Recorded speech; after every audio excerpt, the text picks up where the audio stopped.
Hello এইচএসসিয়ান 2024 সাজেশনমূলক ক্লাসের আজকের এই ক্লাসে আমরা বাংলা প্রথম পত্রের সাজেশন দেব এবং আমরা প্রথমে আগে দেখব প্রশ্নপত্রের যে প্যাটার্ন অর্থাৎ সৃজনশীল কোথা থেকে কয়টা আসে এবং কয়টি লিখতে হবে সেই সম্পর্কে আগে আমরা একটা ধারণা দিব।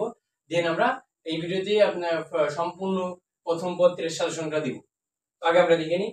ক বিভাগ মানে 4টা বিভাগ থাকে ওই কোশ্চেনে। বাংলা প্রথম পত্রের 4টা বিভাগ থাকে এবং এই 4টা বিভাগে কোন বিভাগে কি প্রশ্ন আসে সেটা দেখি। ক বিভাগে আছে গদ্য অর্থাৎ গল্প আসে। এই গল্প থেকে 4টা সৃজনশীল আসে, আমাদের বাধ্যতামূলক দুটি অ্যান্সার করতে বাধ্যতামূলক। এবং ক বিভাগে পদ্য থাকে এবং এই পদ্য থেকে 3টা সৃজনশীল আসে, এখান থেকে 2টা বাধ্যতামূলক অ্যান্সার করতে হবে। দেন আছে গ বিভাগ। গ বিভাগ আছে নাটক।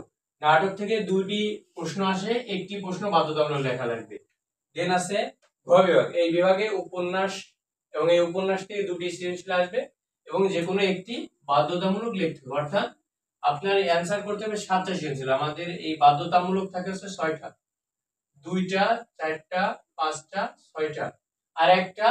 এই 4টা বিভাগের যে কোনো একটা বিভাগ থেকে আপনার সুবিধা মতো আর একটা অ্যান্সার করবেন, অর্থাৎ 7টা সৃজনশীলে পূর্ণাঙ্গ অ্যান্সার করতে হবে।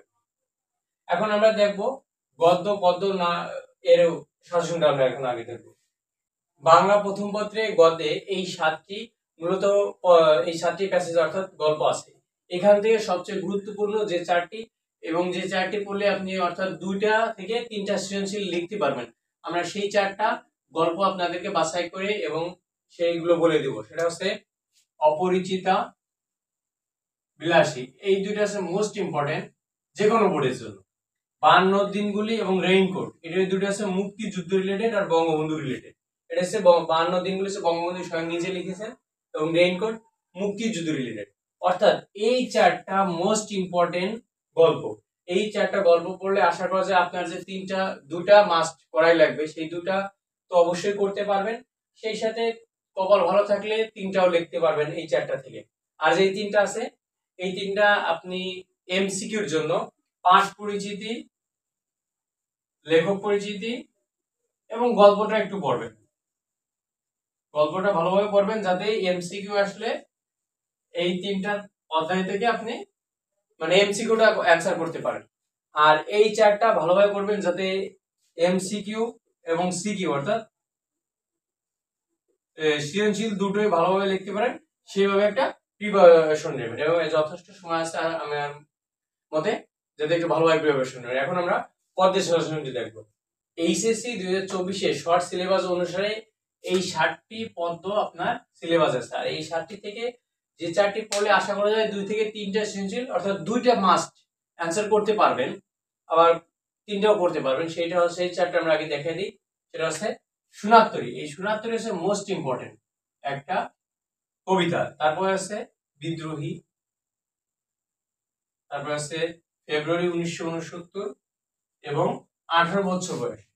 এই 4টা কবিতা ভালোভাবে দেখবেন, এখান থেকে সৃজনশীল আসলে যাতে সুন্দরভাবে একটা সৃজনশীল লিখতে পারেন সেভাবে একটি প্রিপারেশন নেবেন। আর যে বাকি 3টা আছে এই 3টা ভালোভাবে পড়বেন যাতে আপনি এমসিকিউর অ্যানসারটা করতে পারেন। অনেক সময় কবিতার লেখক পরিচিতি এবং কবি পরিচিতি থেকে ভালো কোশ্চেন আসে, এইগুলোতে একটু ভালোভাবে জানবেন এবং সেই সাথে কবিতার একটা জানবেন যে উৎস কোন বই থেকে আসছে, কত সালে প্রকাশিত হয়েছে, কোন পত্রিকায় প্রকাশিত হয়েছে, এইগুলো সম্পর্কে একটু ভালো ধারণা নেবেন কবিতার ক্ষেত্রে। আশা করা যায় এইগুলো পড়লে আপনার যে গদ্য এবং পদ্য এখান থেকে ইনশাল্লাহ কমন আসবে। আর যে নাটক আর উপন্যাস, এটা আমরা এখনই বলবো। নাটক এবং উপন্যাস এখান থেকে 2টা সৃজনশীল আসবে, যে কোনো একটি লিখতে হবে, মানে একটা বাধ্যতামূলক আর একটা থাকে আমরা আগেই বলছিলাম যে 6টা। আপনার যদি নাটক এবং উপন্যাসে ভালো নখদর্পণে থাকে উপন্যাস, তাহলে আপনি যে কোনো এখান থেকে দুইটা যদি পারেন 2টাই করলেন, তাইলে আপনার অন্য যে বিভাগ মানে গল্প থেকে 2টা, কবিতা থেকে 2টা, 4টা, আর এখান থেকে যদি আপনি নাটক থেকে 2টা লেখেন অথবা উপন্যাস থেকে 2টা লেখেন আর এখান থেকে যে কোনো একটা লিখলে মোট 7টা সৃজনশীল অ্যান্সার আপনি করতে পারবেন। কিন্তু আমার কথা হচ্ছে নাটক আর উপন্যাসের ক্ষেত্রে কোনো সাজেশন নাই, কিন্তু আমরা কিছু গুরুত্বপূর্ণ ক দাগ এবং খ দাগের যে অ্যান্সার বা প্রশ্ন আছে এগুলো আমাদের পেজে দিব, আপনি একটু দেখে নেবেন পরীক্ষার আগে।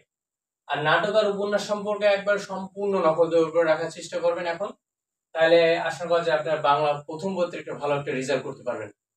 এবং পরবর্তী সাজেশন পেতে আমাদের ইউটিউব চ্যানেল বা পেজে যুক্ত থাকুন।